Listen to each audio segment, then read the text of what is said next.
मैं चाहता हूं कि जहां हमारे फौज के सिपाहियों का पसीना गिर रहा है, काश मेरा वहां पर खून गिर जाता।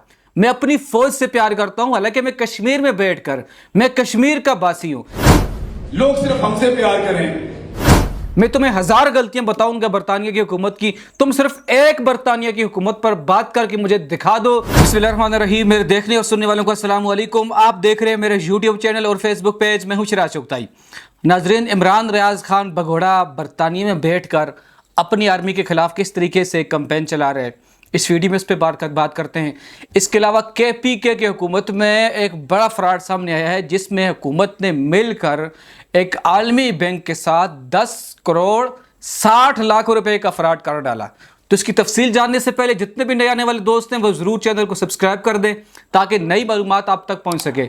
इमरान रियाज खान बाहर से बैठकर किस तरीके से अपनी फौज पर इल्ज़ाम लगा रहे हैं वो तो आपने वीडियो में देखा होगा। अभी एक और कॉन्फ्रेंस हुई है बरतानिया के अंदर, जिसमें इमरान रियाज खान भगोड़ा हमारी फौज पर इल्ज़ाम लगा रहे हैं और कह रहे हैं कि फौज ज़बरदस्ती कहती है कि हमसे कोई प्यार करे। नाजरीन, ये बात मैं कश्मीर से बैठ कर कहता हूँ। मुझे कभी किसी फौज के सिपाही ने, कभी किसी हवलदार ने, किसी जनरल ने, किसी कर्नल ने, किसी ने नहीं कहा कि फौज से प्यार करो। मैं बरमला कहता हूँ कि अपनी फौज से मैं दिल से मोहब्बत करता हूँ। मैं चाहता हूं कि जहां हमारे फौज के सिपाहियों का पसीना गिर रहा है, काश मेरा वहां पर खून गिर जाता। मैं अपनी फौज से प्यार करता हूं, हालांकि मैं कश्मीर में बैठकर, मैं कश्मीर का बासी हूं। यहां से बैठकर अपनी फौज के साथ मोहब्बत का इजहार कर रहा हूं। उस तरफ देखें जो फौज के खिलाफ प्रोपेगेंडा करने वाले हैं, जिसमें आप वीडियो में देख सकते हैं, साथ साथ इस वीडियो में आप साथ साथ देख सकते हैं दोनों भगोड़े इकट्ठे खड़े हैं। साबर शाकर भी पीछे खड़े हैं नौकर बन के, आगे इमरान रियाज खान भी खड़ा होकर तकरीर कर रहे हैं। ये पहले आप जरा वीडियो देखें, फिर इस पर बात करते हैं। मिलिट्री एस्टेब्लिशमेंट ने इमरान खान को पकड़ा हुआ है। फौज का प्रॉब्लम ये है, हमेशा उन्हें लगता है कि ये सबसे बेहतर, उन्हें ऐसा लगता है कि they are the only heroes. तारीफ सिर्फ हमारी होनी चाहिए, बड़ा काम सिर्फ हमारा है, लोग सिर्फ हमसे प्यार करें, नगमे सिर्फ हमारे लिए बनना चाहिए। ये दिमागों के अंदर खुन्नास भरा हुआ है कई दहाइयों से।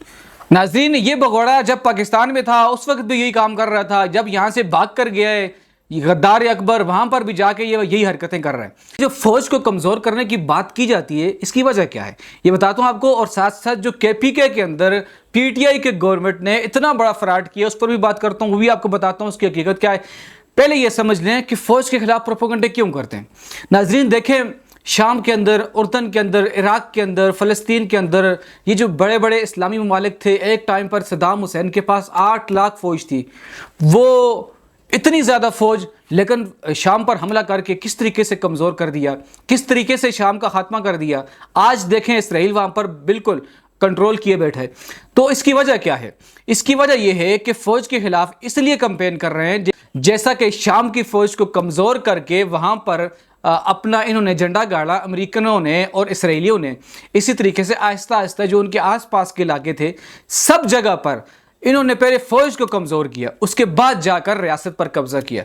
और यही साजिश है यहूदियों की, इसराइलियों की, ये जो उन्होंने चुंगड़े बुचुंगड़े पाल के रखे हों, जिसमें PTI के भी चुंगड़े बुचुंगड़े इनकी हमायत करते हैं, कुछ यहाँ से बैठकर, कुछ बाहर से बैठकर फ़ौज की मुखालफत करते हैं। उसकी वजह यह है कि जैसे फ़ौज को कमज़ोर करो, एक बंद गली में बंद कर दिया जाए, उसके बाद डिफेंस खुद बहुत आहिस्ता आहिस्ता कमज़ोर होना शुरू होगा। जब फौज इंडिया से मुकाबला नहीं कर पाएगी तो इसका मतलब क्या है? फिर हमला तो कोई ना कोई रियासत करेगी, या इंडिया करेगा या इसराइल करेगा, हमला तो करेगा। फिर चूंकि पाकिस्तान का खुला दुश्मन अगर आज है तो वो इसराइल है, तो किसी भी वक्त इसराइल हमला कर सकता है। अगर हमारा डिफेंस कमज़ोर हो, हमारी फौज कमज़ोर हो, तो ये जो ताने बाने इनके जाकर मिलते हैं, ये यहूदी एजेंटों के, ये बिल्कुल इसराइल से मिलते हैं। ये उन्हीं की साजिश है कि फौज को अलग कर दो, फौज को कमज़ोर कर दो, लोगों का जहन बना दो ये फौज खा गई, फौज खा गई, फौज ये कर गई, फौज वो कर गई। हालांकि हर मुश्किल टाइम पर, सैलाब हो, हवा हो, आंधी हो, बारिश हो, मुल्क की सलामती का मसला हो, वहाँ पर कौन खड़ा होता है? PTI का कोई चुंगड़ा बुचुंगड़ा खड़ा हुआ नजर आया है? जब सैलाब आया तो वहां पर KPK की हुकूमत के अंदर आप जाकर देख सकते हैं, अली अमीन गंडापुर की शराब पीकर सो रहा था, पता ही नहीं था उसका। इसके अलावा आप पंजाब के अंदर देख लें, नून लीग की सपोर्टर वो ये जान लें कि मरीम नवाज साहिबा किस तरीके से काम कर रही है। वीडियो क्लिप के साथ देख रहे जो चल रहा है, मतलब हर तरीके से अगर नून लीग की हुकूमत देखी जाए तो वो काम पर काम किए जा रही है। पीटीआई वालों का काम देखो सिर्फ और सिर्फ शरपसंदी करना, फसाद करना, बस इसके अलावा कुछ भी नहीं करना। केपीके के अंदर 700 के करीब लोग शहीद हो गए, लेकिन केपीके की हुकूमत को टस से मस ही नहीं थी। अब आते हैं, पहले तो आप ये समझ लें कि हमारी फौज के खिलाफ प्रोपेगेंडा इसलिए किया जा रहा है चूंकि फौज को कमजोर करके बंद गली में बंद कर दो, उसके बाद डिफेंस कमजोर हो जाए, उसके बाद चाहे तो हिंदुस्तान चढ़ाई करे और चाहे तो इसराइल चढ़ाई करे। ये मुल्क को चाहते हैं किसी भी तरीके से खत्म हो जाए। इसलिए किसी भी मुल्क की फौज के खिलाफ जब प्रोपेगेंडा होता है उसका मतलब ये होता है कि फौज को कमजोर करो और मुल्क पर कब्जा करो। मैं इमरान रियाज खान से सवाल करता हूं कि बरतानिया की हुकूमत की हजारों गलतियां मैं तुम्हें बताऊंगा, तुम अपनी बरतानिया जहां पर तुम रह रहे हो वहां तुम अपनी हुकूमत के खिलाफ जहां पर तुम रह रहे हो बरतानिया में, वहां की हुकूमत के खिलाफ एक बात करके मुझे दिखा दो। मैं मान जाऊंगा कि तुम दलेर हो, तुम बहादुर हो।